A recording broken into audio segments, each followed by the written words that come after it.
Hello আসসালামু আলাইকুম বন্ধুরা, আশা করি আপনারা সকলেই ভালো আছেন। আপনাদের দেওয়া লাইক, কমেন্ট, শেয়ার, সাবস্ক্রাইবার আমাকে নিত্য নতুন ভিডিও আপলোড করতে অনেক সহায়তা করে।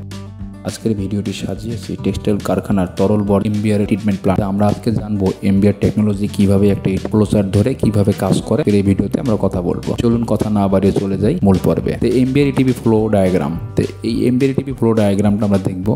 প্রতিটি ইটিপিতে একটা ইনলেট থাকে, সেই ইনলেটটা থাকে হতে পারে মেকানিক্যাল স্কিনিং বা বার স্কিনিং।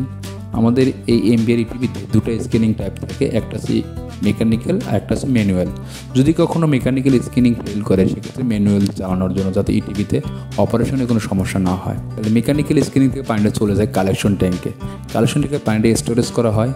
এই ট্যাঙ্ক থেকে পানি চলে যাচ্ছে হচ্ছে পাম্পের সাহায্যে ইকুলাইজেশন ট্যাঙ্কে। ইকুলাইজেশন ট্যাঙ্কে একটা নির্দিষ্ট রিটেনশন টাইম এখানে মেনটেন করা হয়। এই মেনটেন করার পর এখানে ইকুলাইজেশন ট্যাঙ্কের দুটো ব্লোয়ার থাকে।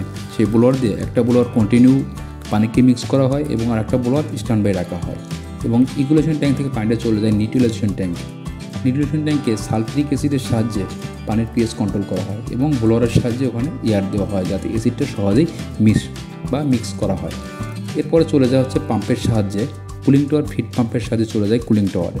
কুলিং টাওয়ারের কাজ হচ্ছে আমাদের যে ডাইং থেকে যে পানিটা আসে ইটিভিতে, এই পানিতে প্রচুর পরিমাণ তাপমাত্রা থাকে। এই তাপমাত্রাকে কন্ট্রোল করার জন্য কুলিং টাওয়ার ব্যবহার করা হয়। এই কুলিং টাওয়ারে 6 থেকে 60 ডিগ্রি তাপমাত্রা পানির কমানো হয় এবং পানির তাপমাত্রা কমানোর পরে পানিটা চলে যাওয়া হচ্ছে অটো ড্রাম স্কিনিং। যদি MBR বেজ ইটিভি, এখানে MBR বেজ ইটিভিতে মেকানিক্যাল স্কিনিংটাই হচ্ছে মেন ইম্পর্টেন্ট। এখানে আপনার স্কিনিং করার পর পানিটা চলে যাওয়া হচ্ছে বায়োরিয়েক্টর ট্যাঙ্ক, যেটাকে বায়োলজিক্যাল ট্যাঙ্ক বলা হয়। এখানে ব্যাকটেরিয়া কালচার করা হয় এবং বায়োলজিক্যাল ট্যাঙ্কে দুটো ব্লোয়ার থাকে বা 3টে ব্লোয়ার থাকে। ইটিভির ক্যাপাসিটির উপরে বেস করে এই পাম্প বা ব্লোয়ারগুলো হয়ে থাকে। তাহলে এখানে আমরা বায়োলজিক্যাল ট্যাঙ্কে কন্টিনিউয়াসলি এয়ার দিচ্ছি। বায়োলজিক্যাল ট্যাঙ্কে বা বায়োরিয়েক্টর ট্যাঙ্কে একটা ডিফিউজারের মাধ্যমে বা PLC প্রোগ্রামের মাধ্যমে ব্লোয়ারকে কন্টিনিউ রানিং হবে, অফ হবে, এই কাজগুলো করা হয়ে থাকে। এবং বায়োরিয়েক্টর ট্যাঙ্ক থেকে পানিটা চলে যায় মেমব্রেন ট্যাঙ্কে। যদি আপনার ইটিভির ক্যাপাসিটির উপর বেস করে মেমব্রেন ট্যাঙ্ক 1 এবং 2 ইউনিট ভাগ করা থাকে, যাতে আপনার যেহেতু মেমব্রেনগুলো একটা সময় ক্লিনিং করতে হয়, এই ক্লিনিংয়ের জন্য দুটো ইউনিটে করা হয়, যাতে একটা ইউনিট চলবে আর একটা ইউনিট যাতে ক্লিনিং করা যায়, যাতে ইটিভি টোটালি বন্ধ না করা হয়। মেমব্রেন ট্যাঙ্কে ব্লোয়ার থাকে, ব্লোয়ারের সাহায্যে এয়ার দিতে হয় এবং মেমব্রেন ট্যাঙ্ক থেকে পানিটা চলে যাচ্ছে হলো MBR ব্যাক পালস ট্যাঙ্কে। দুটো পাম্প আছে, পাম্পের সাহায্যে চলে যাওয়া হচ্ছে MBR ব্যাক পালস ট্যাঙ্কে। MBR ব্যাক পালস থেকে চলে যাচ্ছে MBR বা পারমিট বা post aeration tank. Post aeration tank থেকে চলে যায়, আউটলেট হয়ে বাইরে চলে যায়। এরপরে যে মেমব্রেন ট্যাঙ্ক থেকে রাস পাম্পের মাধ্যমে স্লাজকে বায়োলজিক্যাল ট্যাঙ্কে রিসাইকেল করা হয় কন্টিনিউয়াসলি। এখানে পাম্প থাকে, স্ট্যান্ড বাই পাম্প আছে।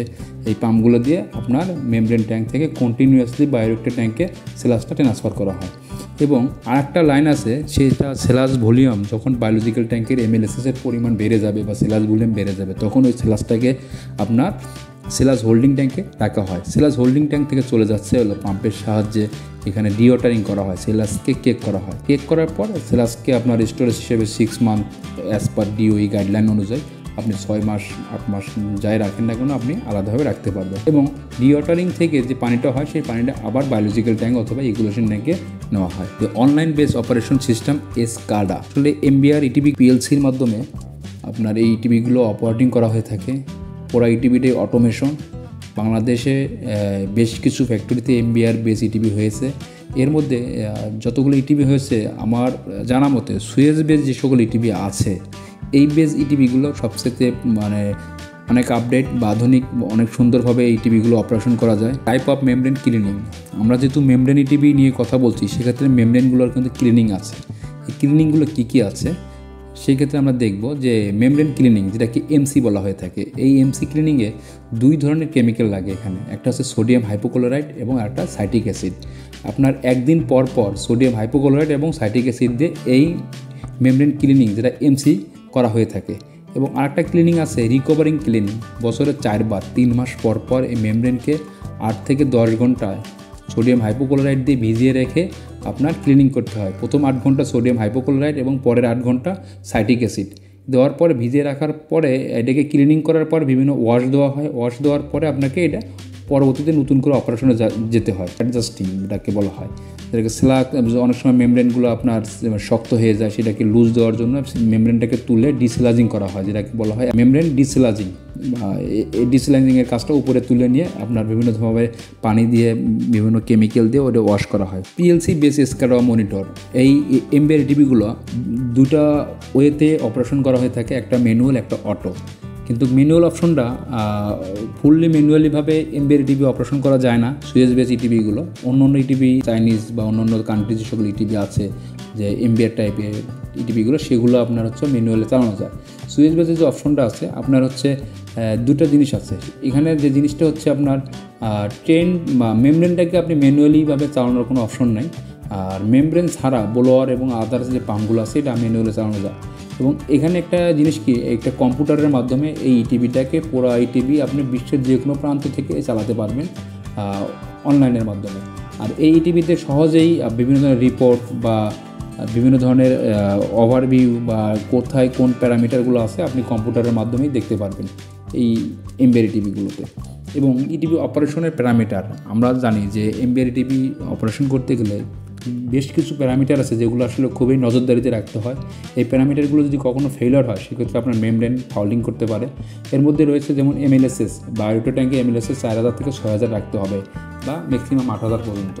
এবং PS যে ভ্যালুটা থাকে, অনেকেই সালফিউরিক অ্যাসিড বা বায়োলজিক্যাল ট্যাঙ্কে সালফিউরিক অ্যাসিড বা যে সকল বায়োলজিক্যাল বেস ETP আছে সেই সকল ETPতে সালফিউরিক অ্যাসিড ব্যবহার করাটাই ভালো। এবং বায়োরিয়েক্টর ট্যাঙ্কে DO মেনটেন করতে হয় 2.5 থেকে 3.5 পর্যন্ত। এবং পারমিট টার্বিডিটি যেটা আছে এটা <5 মতো রাখতে হয়। এবং যে পারমিট pH যেটা থাকবে সেটাও আপনার 7.5 চলে যাবে। এবং টেম্পারেচারটা সে 27 থেকে 40 পর্যন্ত। আসলে 40তে চলে গেলে ওই টেম্পারেচারের কারণে মেমব্রেনটা শক্ত হয়ে যায়, মেমব্রেনের ক্যাপাসিটি বা মেমব্রেনের ফ্লো কমে যায়। এবং MBR ETPতে যে সকল পাম্পগুলো ব্যবহার হয় বা ব্লোয়ারগুলো ব্যবহার করা হয়, যেমন collection feed pump, cooling tower feed pump, RAS pump, treated water, এই পাম্পগুলো ব্যবহার করা হয়। আর ব্লোয়ারগুলো যে জায়গায় ব্যবহার করা হয়, ইকুলেশন ট্যাঙ্কে ব্লোয়ার ব্যবহার করা হয়, বায়োরিয়েক্টর ট্যাঙ্কে ব্লোয়ার ব্যবহার করা হয় এবং মেমব্রেন ট্যাঙ্কে ব্লোয়ার ব্যবহার করা হয়। এবং MBR ETPতে যে সকল কেমিক্যাল ব্যবহার করা হয়, sulphuric acid, water decolouring agent, sodium hypochloride, citric acid, dialuminium sulphate এবং ইউরিয়া বা ফসফরিক অ্যাসিড।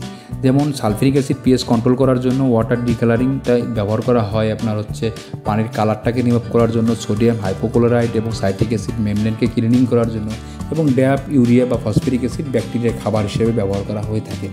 এই হচ্ছে টোটাল MBR ETP। ধন্যবাদ পুরো ভিডিওটি দেখার জন্য। আর ভিডিওটি যদি ভালো লাগে থাকে অবশ্যই কমেন্টস করে জানাবেন।